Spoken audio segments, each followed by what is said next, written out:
Hello बच्चों, मैं संजय कुमार निमेश आपको जो पिछला लेक्चर पढ़ाया है वो आप लोगों को समझ आ गया होगा।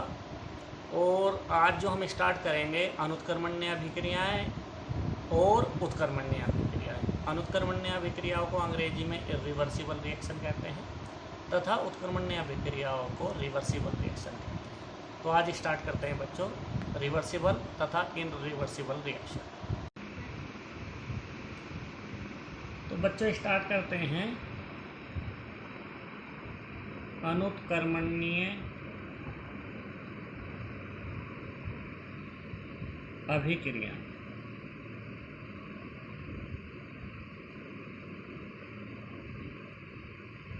जिनको हम बोलते हैं इरिवर्सिबल रिएक्शंस,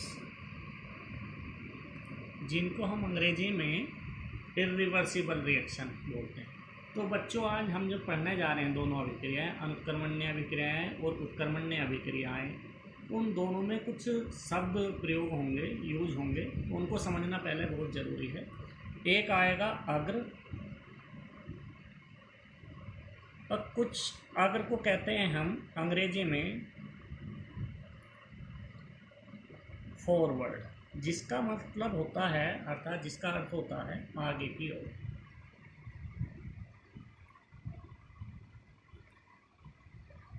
आगे की ओर।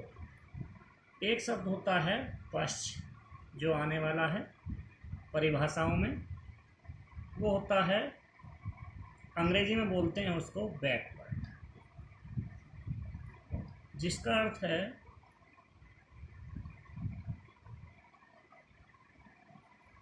पीछे की। बच्चों आप लोगों ने पिक्चर देखे होंगे डीवीडी के द्वारा। जब हम पिक्चर को आगे करते हैं तो हम बोलते हैं फॉरवर्ड कर रहे हैं, या हम कहते हैं बैकवर्ड कर रहे हैं। बैकवर्ड को हम रिवर्स भी बोलते हैं। तो फर्स्ट को हम बैकवर्ड या रिवर्स भी बोल सकते हैं और अगर को फॉरवर्ड भी बोलते हैं। जिस तरह से हम अभिक्रिया करते हैं तो अभिक्रिया अभी हमारी दोनों तरह से होने जा रही है, एक फॉरवर्ड डायरेक्शन में होगी और एक बैकवर्ड डायरेक्शन में होगी। तो इससे पहले मैं आपको बताता हूँ कि ये कैसे कैसे होनी है। जब हम कोई रासायनिक अभिक्रिया को रिप्रेजेंट करते हैं या प्रदर्शित करते हैं तो एक एरो के द्वारा करते हैं। वो एरो ऑलवेज लेफ्ट से राइट की ओर होता है, लेफ्ट से राइट की ओर। इसको हम जो बोलते हैं टेल और इसको हेड बोलते हैं। इसको हम लिख सकते हैं लेफ्ट और इसको लिख सकते हैं हम राइट। अर्थात जब भी हम लेफ्ट टू राइट चलेंगे तो हमारी अग्र अभिक्रिया होगी, या हम इसको लिख सकते हैं लेफ्ट हैंड साइड से जब हम राइट हैंड साइड को चलेंगे। राइट हैंड साइड, या तो हम राइट बोलें या राइट हैंड साइड की ओर बोलें। तो हम लेफ्ट से राइट की ओर चलते हैं जब भी फॉरवर्ड रिएक्शन हो रही है, अर्थात अग्र अभिक्रिया हो रही है। लेफ्ट हैंड साइड से राइट हैंड साइड की ओर जा रहे हैं जब भी हमारी अग्र अभिक्रिया हो रही है। या हम इसको दूसरी तरह से एक बार और बोल सकते हैं, रिएक्टेंट से प्रोडक्ट की ओर। रिएक्टेंट से प्रोडक्ट की ओर हो तो रिएक्टेंट को हम हिंदी में बच्चों बोलते हैं अभिकर्मक, और प्रोडक्ट को बोलते हैं बच्चों उत्पाद। तो हम परिभाषा को हम तीन तरह से लिखेंगे। या तो हम लेफ्ट से राइट की ओर की बात करेंगे जब हमारी ये जितने भी हमने टर्म्स लिखे हैं ये अग्र अभिक्रिया के लिए हैं। अग्र अभिक्रिया बोल रहे हैं, अग्र दिशा बोल लेते हैं, अग्र दिशा लिख लेते हैं, वो सूटेबल रहेगा। जिसको हम बोलते हैं फॉरवर्ड डायरेक्शन। तो बच्चों हमने 3 पॉइंट लिखे हैं। लेफ्ट टू राइट चलेंगे जब भी हमारी फॉरवर्ड डायरेक्शन अग्र दिशा की ओर चलने वाले हैं अभिक्रिया में, किसी रासायनिक अभिक्रिया में लेफ्ट हैंड साइड से राइट हैंड साइड, या हम रिएक्टेंट से प्रोडक्ट की ओर अर्थात अभिकर्मक से उत्पाद की ओर। इसी प्रकार हमारी जो पश्च दिशा होगी या पश्चगामी होगी वो हमारी किस तरह से होगी, वो जब जस्ट उसकी अपोजिट होगी, राइट से लेफ्ट की ओर। कैसे देखेंगे बच्चों इसे, ये हेड की तरफ से, ये किधर को एरो रिप्रेजेंट कर रहा है, किधर को एरो चल रहा है उधर से हम देखेंगे तो हम राइट से लेफ्ट की ओर चल रहे हैं। या तो हम इसको इस तरह से लिख सकते हैं, या हम कहेंगे राइट हैंड साइड से जब हम लेफ्ट हैंड साइड के लिए चलेंगे या अभिक्रिया चलती है तो हम उसको पश्चगामी कहेंगे या पश्च अभिक्रिया कहेंगे, या हम इसको प्रोडक्ट से रिएक्टेंट की ओर।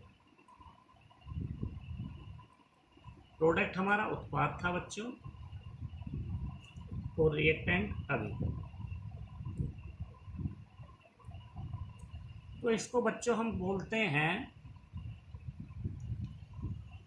पश्च दिशा, जिसको हम बोलते हैं बैकवर्ड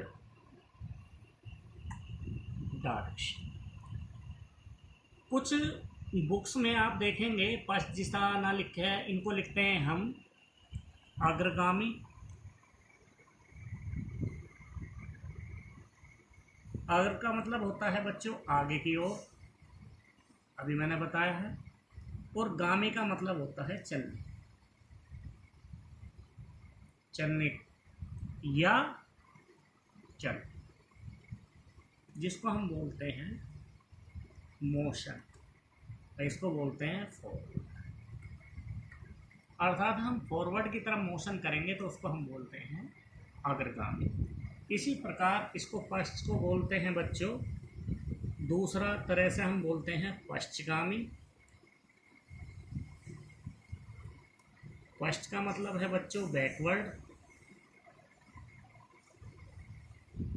और गामी का मतलब मोशन।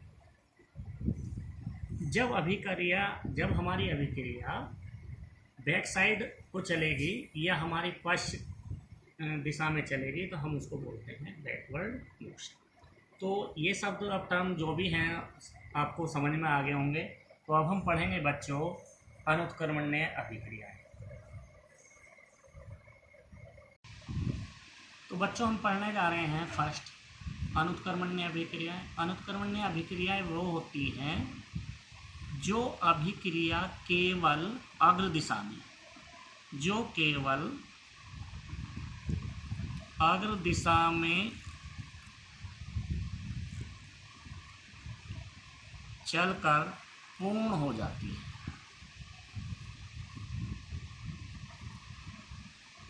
वे रासायनिक अभिक्रियाएं जो केवल अग्र दिशा में चलकर पूर्ण हो जाती है अनुत्क्रमण्य अभिक्रियाएं कहलाती हैं।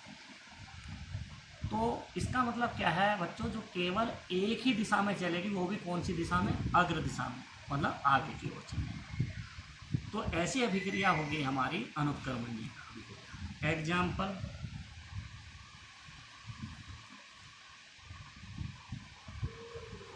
AgNO3 प्लस HCl, इन दोनों का मिक्सचर ले रहे हैं बच्चों, जिसे हम मिश्रण बोलते हैं।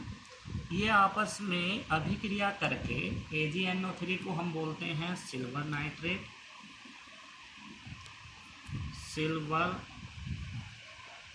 नाइट्रेट, इसको बोलते हैं हाइड्रोजन क्लोराइड। ये दोनों आपस में अभिक्रिया करके, रिएक्शन करके बनाते हैं AgCl प्लस HNO3। AgCl क्या होता है, सिल्वर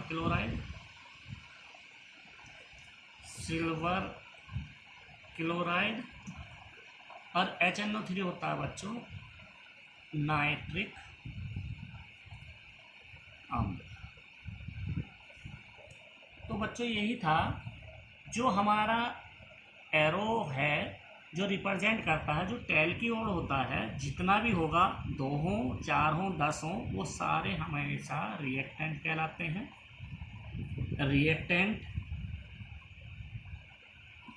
और जो हमारे एरो से हेड की तरफ होते हैं उनको हम सभी को, कितने भी हों, उनको हम प्रोडक्ट, मैं बता चुका हूँ, इसको रिएक्टेंट को अभिकर्मक और प्रोडक्ट को उत्पाद कहते हैं। अर्थात हम यही बता रहे थे, ऐसी अभिक्रिया जो केवल रिएक्टेंट से प्रोडक्ट की ओर चलती है, अर्थात अग्र दिशा में चलकर पूर्ण हो जाती है, उसको हम अनुत्क्रमणीय अभिक्रिया। अब दूसरी अभिक्रिया स्टार्ट करते हैं बच्चों।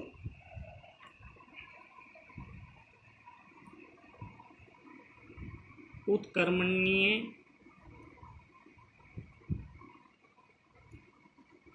अभिक्रिया, जिसको हम अंग्रेजी में रिवर्सिबल रिएक्शन अभिक्रियाएं, रिवर्सिबल रिएक्शन कहलाती है। तो बच्चों, उत्क्रमणीय अभिक्रियाएं, ये रिवर्सिबल रिएक्शन किसे कहते हैं? जो अग्र तथा पश्च, अग्र दिशा में या पश्च दिशा में। अग्र दिशा का मतलब क्या बच्चों? जब हम लेफ्ट से राइट की ओर, रिएक्टेंट से प्रोडक्ट की ओर चलते हैं तो अग्र दिशा मैंने बताई थी, और जब हम प्रोडक्ट से रिएक्टेंट की ओर चलते हैं पश्च दिशा। जब दोनों ही दिशा में अभिक्रिया चलती है, उत्क्रमणीय अभिक्रियाएं कहलाती है। फिर बता रहा हूं बच्चों, वे रासायनिक अभिक्रिया जो अग्र तथा पश्च दोनों दिशाओं में गतिमान होती हैं, उत्क्रमणीय अभिक्रियाएं कहलाती हैं। एग्जाम्पल, तो बच्चों एग्जाम्पल से पहले ये मैं समझाऊंगा आपको। उत्क्रमणीय जो अभिक्रिया का चिन्ह होता है, जिसको हम साइन बोलते हैं, रिवर्सिबल साइन, तो उसको जब अग्र दिशा है उसको रिप्रेजेंट हम इस तरह से करेंगे, और जो पश्च दिशा है उसको हम रिप्रेजेंट इस तरह से करेंगे। तो इस चिन्ह को बोलते हैं बच्चों उत्क्रमणीय चिन्ह। इसको हम रिवर्सिबल साइन भी बोलते हैं। तो इसका मतलब क्या होता है बच्चों इस साइन का? कि अभिक्रिया दोनों तरफ चलेगी, फॉरवर्ड डायरेक्शन में भी और बैकवर्ड डायरेक्शन में, अर्थात अग्र दिशा में भी और पश्च दिशा में भी। तो एग्जाम्पल बच्चों हम फर्स्ट लेते हैं। हमने लिया है H2 प्लस Cl2, हाइड्रोजन और क्लोरीन आपस में अभिक्रिया करके हाइड्रोजन क्लोराइड बनाते हैं, और हाइड्रोजन क्लोराइड टूटकर पुनः हाइड्रोजन तथा क्लोरीन बनाते हैं। इसका मतलब यही है बच्चों रिवर्सिबल का, ये आपस में, रिएक्टेंट आपस में अभिक्रिया करके हाइड्रोजन क्लोराइड बनाते हैं, और अर्थात प्रोडक्ट बनाते हैं, और प्रोडक्ट टूट कर आपस में रिएक्टेंट बनाते हैं। ये अभिक्रिया लगातार चलती रहती है, इसको ही बोलते हैं हम उत्क्रमणीय अभिक्रिया। दूसरा एग्जाम्पल, एग्जाम्पल 2। बच्चों एक एग्जाम्पल वहाँ पर लिखना है जो आपको अच्छा लगे। एक मैंने लिया है नाइट्रोजन, दूसरा लिया है हाइड्रोजन, आपस में अभिक्रिया करके पहले तो ये बनाते हैं NH3 अमोनिया, और अमोनिया टूट कर फिर बनता है नाइट्रोजन और हाइड्रोजन। इसको बोलते हैं बच्चों नाइट्रोजन, इसको बोलते हैं हाइड्रोजन, आपस में क्रिया करके अमोनिया बनाते हैं। तो बच्चों ये दो एग्जाम्पल मैंने आपको उत्क्रमणीय अभिक्रिया अर्थात रिवर्सिबल रिएक्शन के बताए हैं। नाइट्रोजन और हाइड्रोजन हमारे रिएक्टेंट होते हैं, रिएक्टेंट, और NH3 हमारी प्रोडक्ट होती है। तो इस तरह से बच्चों ये दोनों अभिक्रिया खत्म हो गई हैं। एक बच्चे ने क्वेश्चन करा था कि सर हमें ये PPT क्या होता है, इसको समझाइए। PPT क्या होता है, इसको समझाइए। तो इसकी फुल फॉर्म बच्चों होती है प्रेसिपिटेट, जिसको हिंदी में हम बोलते हैं अवक्षेप। तो ये क्या होता है, इसको मैं एक बार फिर दोबारा समझा दूं। कोई मैंने पर्सनली ली है जिसको हम बोलते हैं टेस्ट ट्यूब। टेस्ट ट्यूब में जल लिया है और इस टेस्ट ट्यूब में कोई पदार्थ जिसको हम मैटर कहते हैं उसको इसमें डाला है। डालने के बाद कुछ पार्ट इसका घुलता नहीं है, घुलनशील नहीं होता है, वो सॉलिड के रूप में, जिसको हम ठोस बोलते हैं, सॉलिड के रूप में नीचे जब तली में बैठ जाता है उसको ही हम बोलते हैं पीपीटी या अवक्षेप। तो बच्चों पीपीटी वहाँ पर होगा। उसको रिप्रेजेंट कैसे करते हैं, जब हम नीचे एरो रिप्रेजेंट करते हैं तो वो पीपीटी जहाँ भी लिखा होगा उसका मतलब ये होगा कि कोई जलीय विलयन में कोई ठोस पदार्थ उसकी तली में घुलनशील नहीं है, नीचे बैठा हुआ है, जिसको हम पीपीटी बोलते हैं। तो बच्चों आप लोगों को